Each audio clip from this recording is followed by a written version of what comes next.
Assalamualaikum warahmatullahi wabarakatuh. Salam sejahtera dan salam Unimas Lestari.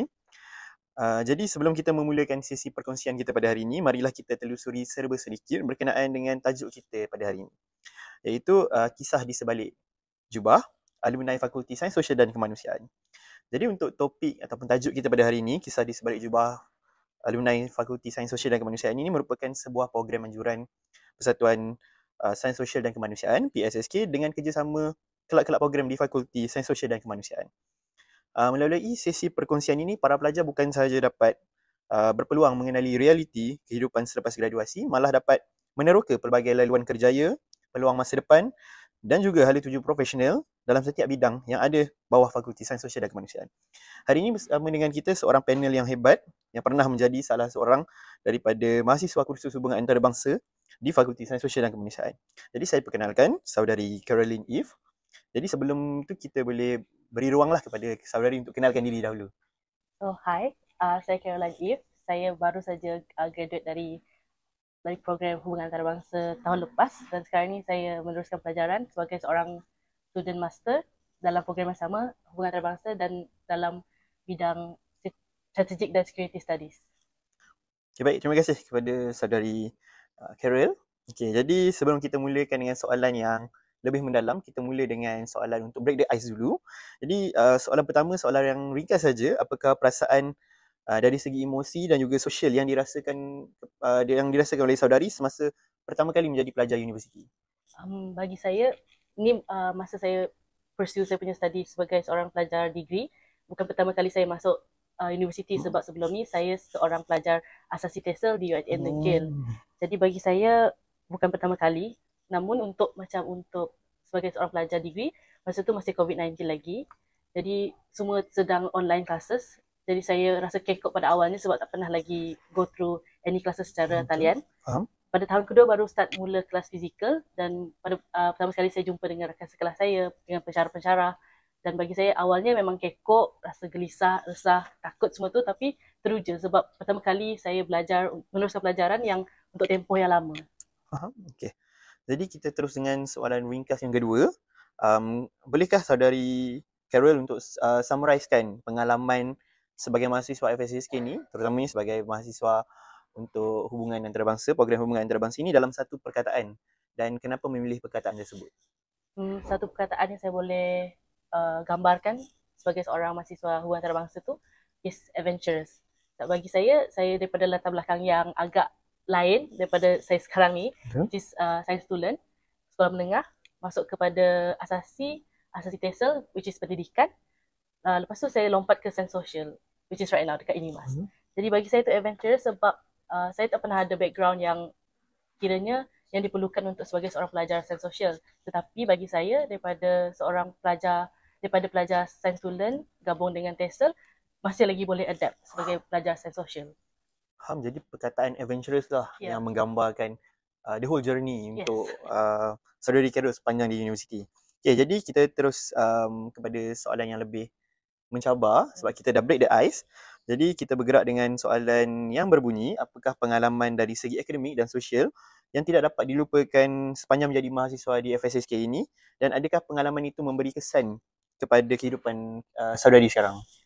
Bagi saya kalau macam pengalaman dari segi akademik dan sosial, pertama sekali masa saya mendapat anugerah dekan untuk pertama sekali dalam sepanjang 3 tahun saya belajar jadi pelajar sarjana muda, bagi saya masa tu saya tak pernah target pun nak dapat anugerah dekan sebab asalkan dapat 3 pointer above tu dah kira bersyukur sebab 3 pointer tu dah kira macam satu pencapaian yang tinggi lah. Tapi masa tu saya tahun ketiga, semester pertama, saya nampak saya punya effort tu untuk belajar tu memang tinggi lain macam sebab masa tu saya memang dah target, okay, why not saya cuba at least dapat sekali je anugerah dekan sepanjang saya belajar. Jadi saya memang study hard untuk FYP 1, untuk final exam. Memang saya stay up sampai pukul 4 pagi, continue the next day untuk exam pukul 8 pagi tu. Jadi bila saya dapat anugerah dekan tu memang saya dapat rasa different lah. Sebab tu saya rasa fikir, maybe sebab ni orang target dapat anugerah dekan. Selain tu, saya pernah menjadi pengarah program untuk bawa student pelajar mahasiswa hubungan antarabangsa ke luar negara, Pontianak Indonesia. Bagi saya tu satu tanggungjawab yang berat sebab kita masih lagi sebaya tapi kita kena bawa diorang sebagai ketua ke luar negara tu. Jadi bagi saya masa tu dia mengajar saya untuk cara nak menanggung tanggungjawab yang berat, and then at the same time pun ajar saya untuk kawal emosi lah, sebab masa tu saya kena layan banyak kerenah pelajar-pelajar, walaupun sama umur atau tua sedikit pun saya kena tetap letakkan tempat saya tinggi daripada orang. Itu pengalaman saya lah. Faham? Okey, jadi kita terus kepada soalan seterusnya. Apakah 3 kemahiran atau skill yang penting, yang saudari rasa penting bagi mahasiswa FSSK, terutamanya mahasiswa hubungan antarabangsa, dan bagaimana kemahiran-kemahiran tersebut dapat membantu dalam pembelajaran ataupun kerjaya kita? Bagi saya 3 kemahiran dan skill yang pelajar mesti ada. Yang pertama sekali, paling basic is public speaking. Bagi saya public speaking ni bukan untuk mengajar kita cara nak bentang dengan baik atau cara kita nak macam, yelah kita nak present depan the whole class atau the whole crowd. Tapi bagi saya kalau macam public speaking ni dia important untuk kita bawa diri untuk kita pergi ke dunia luar, dunia kerjaya kita time dewasa nanti. Sebab nanti kalau kita pergi kerja, tempat kerja untuk interview pun kita kena pandai dalam public speaking. Lepas tu yang kedua pula bagi saya sifat ingin tahu yang tinggi. So, kalau bagi saya ni sifat ingin tahu yang tinggi ni penting sebab kalau kita macam jenis yang kekal dengan kita punya knowledge yang kita ada sekarang ni, pengetahuan yang kita ada sekarang ni, kita memang takkan berkembang. Jadi kalau contoh kita pergi ke mana-mana pun, kita bawa diri ke mana-mana pun, kita kena selalu bertanya. Sebab bagi saya kalau kita tak bertanya tu kita memang akan kita punya mindset tu akan kekal dalam satu bubble yang sama je. Lepas tu yang ketiga pula, build a connection atau social networking. Sebab mana-mana tempat kita pergi, mesti ada orang yang dia datang daripada latar belakang yang berlainan. Jadi untuk social networking ni kita boleh dapat daripada kita join banyak-banyak program atau kita boleh join volunteering punya program.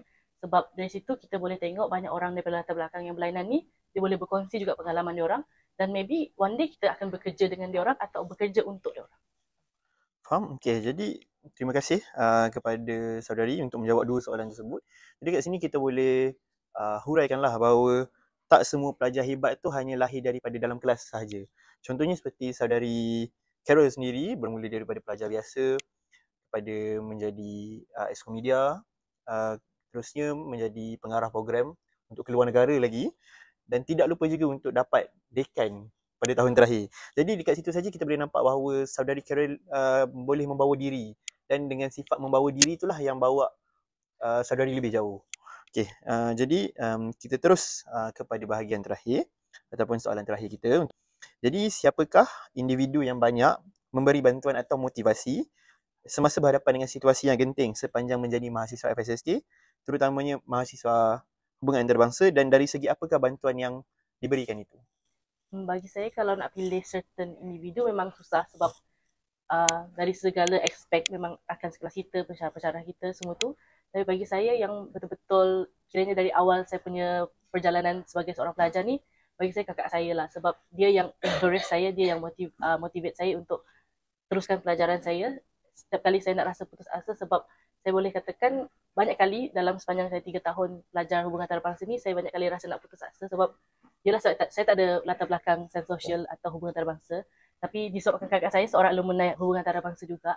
Jadi dia beritahu saya kalau dia boleh, saya mesti boleh juga. Sebab dia selalu beritahu yang saya ni memang pandai antara adik-beradik kami, macam itulah. Jadi dia memang seorang yang kekal dalam hidup saya, yang selalu bagi motivasi, dorongan yang betul-betul kuat lah sepanjang saya jadi seorang pelajar. Jadi kat situ kita boleh huraikanlah bahawa sokongan dan juga motivasi daripada orang terdekat, contohnya seperti keluarga, kawan-kawan, maupun daripada lecturer-lecturer juga adalah satu key point yang penting untuk kita berjaya sepanjang kita dekat uni dan juga survive lah dekat uni ni. Okey, jadi kita telah sampai kepada penghujung sesi. Jadi terima kasih kepada panel kita yang cantik berseri hari ini, saudari Caroline Eve, atas perkongsian yang sangat jujur, bermanfaat dan penuh inspirasi. Moga forum ini dapat menjadi titik permulaan kepada pelajar-pelajar kita untuk lebih faham dan lebih kenal dengan kursus kita, dan juga menjadi titik untuk berubah mencapai kejayaan di masa akan datang. Jadi, terima kasih saudari Carol.